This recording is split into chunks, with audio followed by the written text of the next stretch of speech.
भारत के विदेश मंत्री यहां पहुंचते हैं और पहुंच करके मालदीव से 28 आइलैंड लेने में कामयाब होते हैं। जैसा कि आप सभी जानते हैं कि हमारे पड़ोसी देश बांग्लादेश में एक बहुत बड़ा संकट उत्पन्न हो रखा है। संकट की स्थिति में भारत को भी बहुत कुछ सहन करना पड़ रहा है। क्यों? क्योंकि भारत ने इतने दिनों तक जो शेख हसीना के साथ में बेटर रिलेशंस को रखते हुए, भारत के हितों की देखभाल करते हुए बांग्लादेश के साथ रिलेशन मेंटेन किए थे, वो सब भी स्टेक पर चले गए हैं। स्टेक पर क्यों? हमने नहीं सोचा था कि शेख हसीना एकदम से निकलकर चली आएंगी, उनका फ्यूचर हम लोगों के लिए एक्सपेक्टेड नहीं था, लेकिन अचानक उनके चले आने से यहां पर जो कियोस क्रिएट हुआ है वो बहुत ही अनप्रिडिक्टेबल है। ऐसे में अंतरिम सरकार के रूप में ये नोबेल पुरस्कार विजेता है और भारत ने इन्हें अपनी तरफ से साफ कह दिया है कि हमारे हिंदू भाई जो वहां पर फंसे हैं उनके साथ में किसी भी प्रकार की कोई परेशानी माइनॉरिटीज के साथ ना हो। हमने ये सारी जानकारियां आपको अपने सेशंस में बताई और ये भी जानकारी दी कि किस तरह से ये पूरी परिस्थितियां क्रिएट हुई। अपडेट्स में जानकारी निकल कर आई कि बड़ी संख्या में लोग बांग्लादेश से भारत के बॉर्डर की तरफ आकर के डिमांड कर रहे हैं कि हमें इंडिया में आने की इजाजत दी जाए। ये तो होना ही है कि जब जब बांग्लादेश में परिस्थितियां विकट होती हैं तो शरणार्थी संकट उत्पन्न होता है। इसी बीच में एक नई घटना निकलकर आती है और वो क्या है? इधर भारत की विदेश नीति ने एक बड़ी कामयाबी पाई और वो कामयाबी क्या है? और इधर भारत की तरफ से भारत के विदेश मंत्री पहुंच जाते हैं मालदीव्स। मालदीव्स पहुंचते हैं, 3 दिन की यात्रा पर जाते हैं और 3 दिन की यात्रा में वहां से बड़ी संख्या में लगभग 28 आइलैंड्स को भारत के लिए ले लेते हैं। यानी कि अब भारत उन पर अपना प्रोजेक्ट रन करेगा, भले ही वो मालदीव की सुविधा के लिए हो, लेकिन ये अपने आप में एक बड़ी उपलब्धि हासिल करके चले आते हैं। अब इस घटना को आज आपको विस्तार से समझना है कि मालदीव्स जहां पर पहले भारत विरोधी सरकार थी, आज भी वही मुइज्जू सरकार में है जो कि इंडिया आउट करके सरकार में आए थे। आज भारत वहां पहुंच करके उन्हीं से भारत के पक्ष में फैसला करवा कर लौट आते हैं। भारत के विदेश मंत्री की इस उपलब्धि से हमें भविष्य के लिए जो बहुत बड़ी आशा की किरण दिखती है वो ये है कि भले ही बांग्लादेश में सत्ता परिवर्तन का दौर इस समय चल रहा हो, लेकिन जो भी सरकार आएगी वो भारत के बिना लंबे समय तक सरवाइव नहीं कर पाएगी। मालदीव्स इसका अब एक बेहतरीन उदाहरण बनने जा रहा है। आज मालदीव्स को आप समझेंगे तो समझ में आएगा कि भले ही उन्होंने अपने लिए पहले इंडिया आउट कैंपेन चला करके मोर्चा बनाया हो, लेकिन धीरे से उन्हें यह समझ में आया कि भारत के बिना संभव नहीं है और वही मुइज्जू आज भारत के प्रधानमंत्री की तारीफ में लगे हुए हैं। मुइज्जू तारीफ में लगे हुए हैं, प्रधानमंत्री की तारीफ कर रहे हैं और तारीफ करते हुए कह रहे हैं कि वो मालदीव्स का ही भला चाहेंगे, प्रधानमंत्री भारत के हैं। अब ऐसे में मुइज्जू का प्रधानमंत्री के प्रति ये जो प्रेम है, प्रधानमंत्री के द्वारा विदेश मंत्री को जो यहां भेजना है, जिसके चलते वो मालदीव्स जहां पर सैकड़ों की संख्या में बहुत सारे टिनी टिनी से आइलैंड्स हैं, जहां पर 2 प्रकार की प्रॉपर एटॉल्स की चेन है, वहां जाकर के भारत उस मालदीव्स में जो भारत के दक्षिण पश्चिम में एक महत्वपूर्ण आइलैंड समूह है, यहां जाकर के उसके आइलैंड्स को प्राप्त करने में कामयाब हो जाता है। यह दर्शाता है कि सरकार कितनी भी भारत विरोधी क्यों ना हो, लेकिन अगर भारत की सरकार अपनी कूटनीतिक प्रयास जारी रखे तो फिर भारत का महत्व अधूरा किसी भी देश के लिए नहीं रह सकता। तो चलिए इसी के बारे में आज के सेशन में सारी चर्चाएं करते हैं।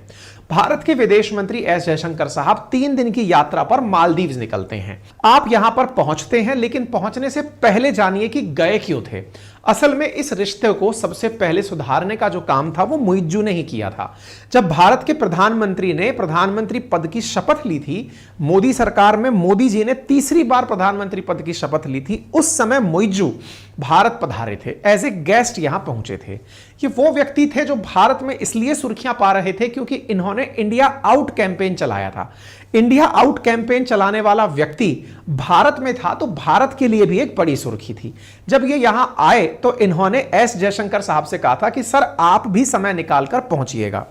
ऐसे में भारत के विदेश मंत्री यहां पर जाते हैं, रेड कारपेट पर इनका वेलकम होता है। यहां के विदेश मंत्री मूसा जमीर इन्हें रिसीव करने के लिए यहां पर पहुंचते हैं और इन्हें बकायदा रिसीव करते हैं।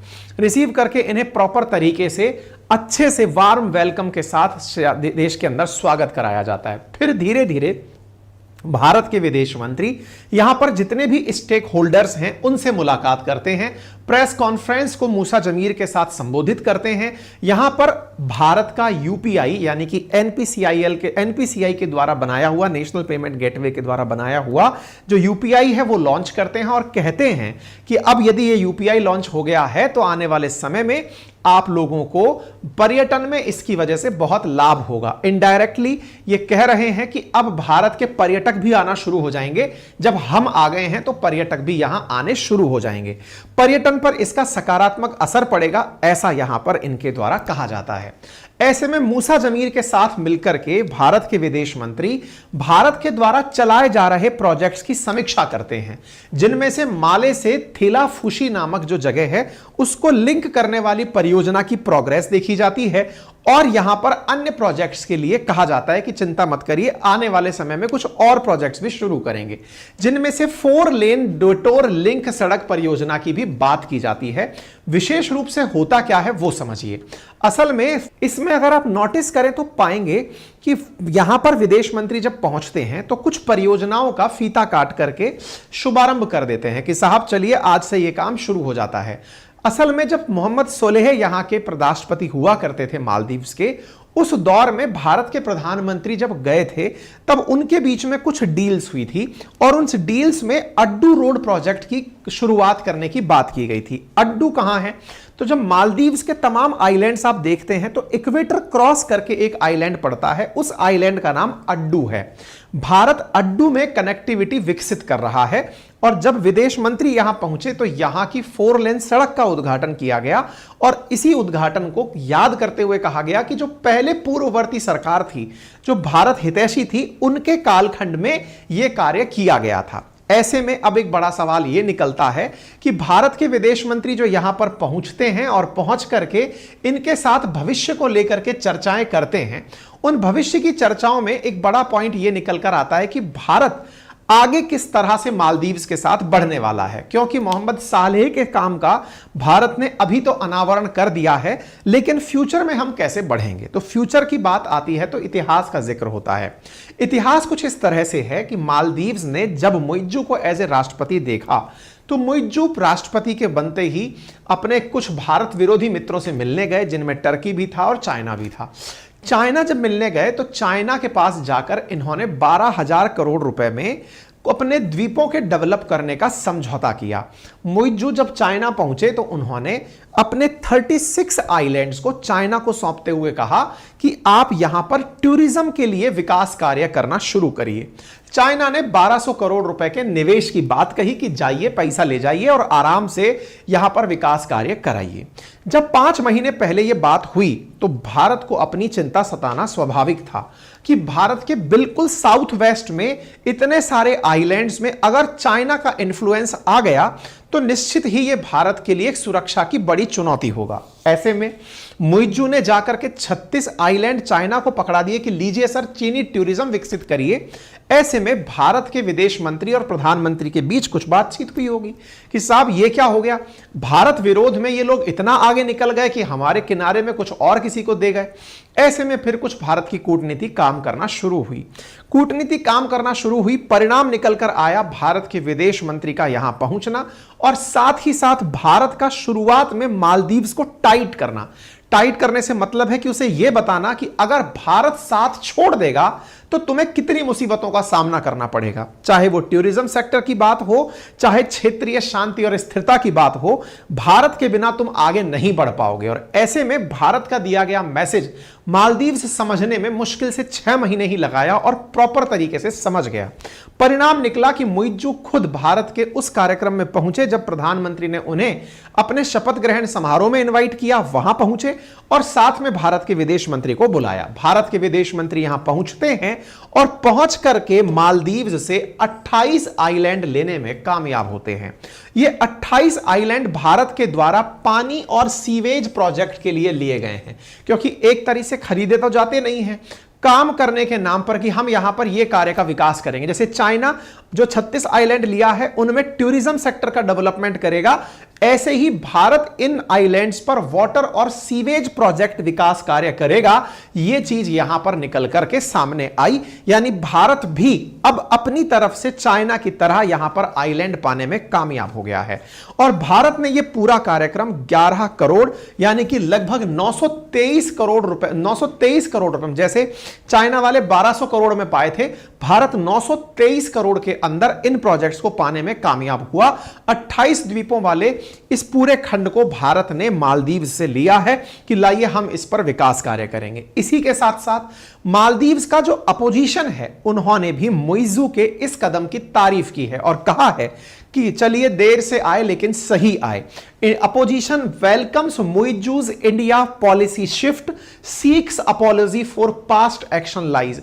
यहां का अपोजिशन अभी भी इन पर हमलावर होते हुए यही कह रहा है कि मुइज्जू आपने जो पहले भारत के खिलाफ बयान दिए थे उनसे पहले माफी मांगिए, हम आप लोगों के साथ तभी आगे बढ़ने के लिए तैयार होंगे। यानी एक प्रकार से मालदीव्स का अपोजिशन इस बात से खुश है कि मुइज्जू भारत के साथ मिलकर भारत को आइलैंड दे रहा है, विदेश मंत्री को वेलकम कर रहा है और कह रहा है कि भारत के बिना हम संभव नहीं हैं। यह तो चलो अच्छी बात है, लेकिन पहले माफी भी मांगो। अपोजिशन इस बात पर भी अड़ा हुआ है कि भारत के खिलाफ जो बयान दिए थे उस पर भी माफी मांगो। यह सब बात क्यों हुई? क्योंकि एस जयशंकर साहब जो हैं वो मालदीव की डेमोक्रेटिक पार्टी के हेड से जाकर के, जो अब्दुल्ला शाहिद हैं, उनसे मिले और मिलकर के उन्होंने कहा कि साहब ये समझ गए हैं, यही इनको समझाना था। ये चर्चाएं इन लोगों के बीच में निकलकर आई हैं, तो अपने अपने तरीके से ये बात हो गई है। तो मुइज्जू से अब कहा जा रहा है कि आप माफी मांगिए। और चूंकि मुइज्जू भारत विरोधी थे, लेकिन उनके भी अब चूंकि पूरी तरह सुर बदल चुके हैं, भारतीय सेना को बाहर निकालने वाले मुइज्जू आज भारत को अपने 28 द्वीपों में घुसा हुआ पाएंगे, जिन डोर्नियर एयरक्राफ्ट्स के लिए या फिर यह कहा गया था कि हेलीकॉप्टर्स के लिए उन्होंने भारत को बाहर निकालने की प्लानिंग की थी। आज उन कामों को करता हुआ भारत को फिर से जब पा रहे हैं, तो एक प्रकार से मालदीव्स को देर से ही सही लेकिन यह समझ में आ गया है कि भारत के बिना चल पाना संभव नहीं है। इस बारे में एस जयशंकर साहब ने भी अपनी तरफ से इनको धन्यवाद दिया कि बहुत बढ़िया, अपनी तरफ से हमारे रिलेशंस बहुत अच्छे से रहेंगे, किसी प्रकार की कोई चिंता नहीं है।